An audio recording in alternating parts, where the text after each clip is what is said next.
राधे राधे दोस्तों, प्रदीप ब्रजवासी क्लासेस में आपका स्वागत है दोस्तों। टेट में पिछले वर्षों में पूछे गए प्रश्नों को हल करना सिखाऊंगा दोस्तों। तो इस प्रकार ये क्वेश्चन दे रखा है। 272 का स्क्वायर माइनस 128 का स्क्वायर का वर्गमूल है। उत्तराखंड 2013 में आया हुआ प्रश्न है दोस्तों।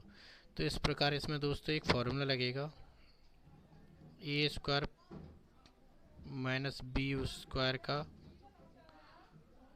तो एक कोष्टक में आएगा ए प्लस बी, दूसरे कोष्टक में आएगा ए माइनस बी। तो इस फॉर्मूला के अनुसार इसको मैं हल करता हूँ। तो इस प्रकार 272 अंडर रूट में पेश में रखने पर 272 का स्क्वायर माइनस 128 का स्क्वायर। अब इस प्रकार 272 को एक बार जोड़ेंगे, ए बराबर हमने मान लिया इस जगह 272। इसी प्रकार बी बराबर मान लिया 128। अब इस प्रकार इस फॉर्मूले में तोड़ देंगे, ए स्क्वायर माइनस बी स्क्वायर। तो एक कोष्टक में ए प्लस बी, दूसरे कोष्टक में ए माइनस बी। तो इस प्रकार ए बराबर क्या है हमारा, इस जगह 272 है तो 272 रख दिया, प्लस 128। दूसरे कोष्टक में 272 माइनस 128। अब इस प्रकार इन दोनों को जोड़ देंगे तो इनकी वैल्यू हो जाएगी 400। 272 में से 128 गई तो 144। अब इस प्रकार अंडर रूट से बाहर निकाल देंगे तो 400 की वैल्यू 20 होगी दोस्तों। इस प्रकार 144 की वैल्यू 12 होगी। अब 12 इंटू 20 240, यही इसका फाइनल आंसर है दोस्तों। तो आप कितना आसानी से इस सवाल को हल करना सीखे। नेक्स्ट सवाल दोस्तों, किसी पूर्णांक का वर्ग करने पर इकाई के स्थान पर कौन सी संख्या नहीं हो सकती। तो इनमें से कौन सी संख्या नहीं हो सकती, जैसे 0 है, 1 है, 2 है। इस प्रकार ये 55 दे रखा है क्वेश्चन में। तो इस प्रकार जैसे हम किसी भी संख्या का वर्ग करेंगे तो इनमें से कौन सी संख्या नहीं हो सकती। तो जब हम इस प्रकार हम लिख सकते हैं, तो जैसे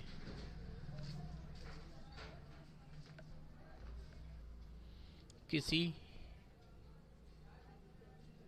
भी पूर्णांक का वर्ग करने पर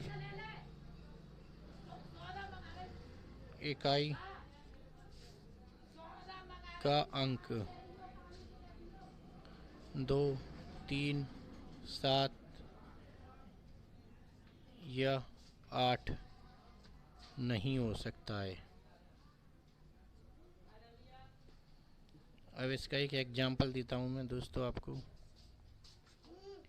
इस प्रकार 2, 3, 7 और 8 नहीं हो सकता है इकाई का अंक। इकाई का अर्थ ये है, जैसे इस प्रकार 1 इंटू 1 करेंगे तो 1 ही आएगा। तो इस प्रकार इकाई का अंक 1 हो गया कि नहीं। इस प्रकार 13 13 169 होता है, तो इसमें इकाई का अंक कौन सा हो गया, 9 हो गया। तो इस प्रकार इसमें 2, 3, 7 और 8 इनमें से कभी नहीं होगा, तो 9 आ गया। इसी प्रकार आप 10 इंटू 10 करेंगे तो ये 100 हो गया। तो इनमें इन अंकों में से तो नहीं मिल रहा है ना। तो इस प्रकार इसमें यह पूछ रहा है कि इनमें से कौन सा अंक नहीं हो सकता है। तो इसमें से तो देखो 2 नहीं हो सकता है, क्योंकि अगर 5 इंटू 5 करेंगे तो 25 आ गया। तो इकाई का अंक क्या आ गया, 5 आ गया कि नहीं। तो इस प्रकार हम इसको निकाल सकते हैं। तो दोस्तों आपको अच्छी से समझ में आ गया होगा कि जब भी हम किसी चीज़ का वर्ग करेंगे तो इसमें से 2, 3 और 7 और 8 कभी नहीं आएगा इकाई अंक उस संख्या का। इस प्रकार आप 11 इंटू 11 भी कर सकते हैं, तो 121 होगा। तो देखिए इकाई का अंक इसमें 1 आया है, मगर इसमें 2, 3, 7 और 8 नहीं मिला मैचिंग। तो इसका फाइनल आंसर 2 होगा दोस्तों, क्योंकि 2 कभी नहीं आ सकता किसी संख्या का वर्ग करने पर इकाई के स्थान पर। यही इसका फाइनल आंसर है दोस्तों। अब इस प्रकार नेक्स्ट क्वेश्चन दे रखा है 1 2 3 4 डेट डेट 10 तक का ये टोटल निकालना है, -50 करना है, इसका मान निकालना है दोस्तों। तो 1 से लेकर 10 तक का टोटल -50 का मान निकालिए। ये यूपी टेट 2013 में आया हुआ प्रश्न है दोस्तों। तो इस प्रकार इसका एक फॉर्मूला है दोस्तों, n+1 अपॉन 2। तो n बराबर दोस्तों हमारा ये 10 है, तो 10 रख लेंगे इस जगह। तो 10 रख दिया मैंने, इस जगह n की भी जगह भी 10 रख दिया, +1 अपॉन 2, 2 का भाग दे दिया। अब इसमें ये -50 और था, तो -50 लिख देंगे इस जगह दोस्तों हम। तो ये 5 आ जाएगा, 2 पंजे 10 इंटू 10 + 1 11 हो गया, -50, 11 पंजे 55, 55 -50, तो 5 आ गया। यही इसका फाइनल आंसर है दोस्तों आप कितना आसानी से इस सवाल को हल करना सीख गए। यदि ये नेक्स्ट क्वेश्चन है, यदि संख्या में ये संख्या दे रखी है हमें 3 से विभाजित है, तो इस जगह ये प्रश्नवाचक का चिन्ह दे रखा है। यदि यह संख्या दे रखी है, इसमें ये प्रश्नवाचक का चिन्ह दे रखा है, इसमें 3 से विभाजित है, तो प्रश्नवाचक के स्थान पर सबसे बड़ा अंक कौन सा होगा? यूपी टेट 2013 में आया हुआ प्रश्न है जी। तो इस प्रकार ऑप्शन में दे रखा है 2, 3, 0, 8। तो इसमें से सबसे बड़ा अंक कौन सा आएगा? तो इस प्रकार 3 से विभाजित का नियम। तो 3 से विभाज्यता का नियम देखेंगे दोस्तों। तो इस प्रकार ये संख्या दे रखी है मुझे, तो पहले क्या करेंगे, इन अंकों का योगफल। इस प्रकार 5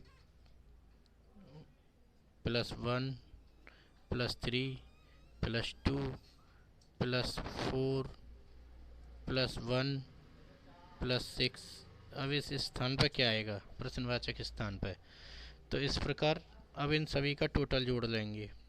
तो 5 और 1 6 और 3 9, 9 और 2 11, 15 और 1 16, 16 और 6 22। प्रश्नवाचक चिन्ह की जगह आप देखते हैं कि कौन सा अंक रखें। तो इसके टोटल अपॉन 3 से भाग देंगे उसमें, तो वह पूरी तरह विभाजित हो जाता है, तो नियम की पुष्टि होती है। तो इस प्रकार इसमें मैंने अगर मैं 2 रख देता हूँ इस जगह,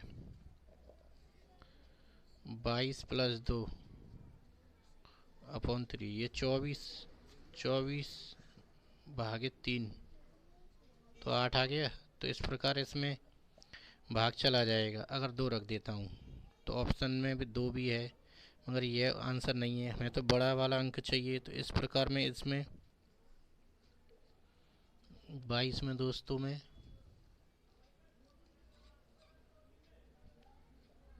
3 रख देता हूँ, 22 और 3 25/3, तो इसमें भाग जा ही नहीं सकता है। तो इस प्रकार यह नियम तो लागू नहीं होगा इसमें। इस प्रकार यह 3 तो आ नहीं सकता है। अगर मैं 0 रख देता हूँ 22 में, इस प्रकार दोस्तों 22 + 0 अपॉन 3, तो 22 में तो भाग जा नहीं सकता 3 का। इस प्रकार अब मैं 8 रख के देखता हूँ इसमें, तो 22 + 8 अपॉन 3, तो 30/3, तो 3 का भाग जा सकता है, तो 10 आ गया। तो इस प्रकार इसमें इस अंक में इस जगह हमने 8 रखा, तो कह रहा है कि इस स्थान पर सबसे बड़ा अंक होगा, तो सबसे बड़ा अंक 8 होगा। तो यही इसका फाइनल आंसर है दोस्तों, 8। अब मैं संतुष्टि के लिए क्या करते हैं, इस वाली इक्वेशन दे रखी है इसमें ये वैल्यू दे रखी है मुझे, इस वाली संख्या को उतार लेता हूँ आपके सामने। 513246। अब इस जगह प्रश्नवाचक के स्थान पर तो 8 आया ना, तो 8 रख लिया अपॉन 3। अब मैं इसमें भाग दे देता हूँ दोस्तों। तो इस प्रकार भाग देने पर वैल्यू आ जाएगी 17108056। तो इससे भाग देने पर ये वैल्यू आ जाएगी। यही इसका फाइनल आंसर है दोस्तों। इससे इस सवाल की जांच होगी दोस्तों। तो दोस्तों वीडियो पसंद आई हो तो लाइक कीजिए, शेयर कीजिए, चैनल को सब्सक्राइब कीजिए दोस्तों। धन्यवाद।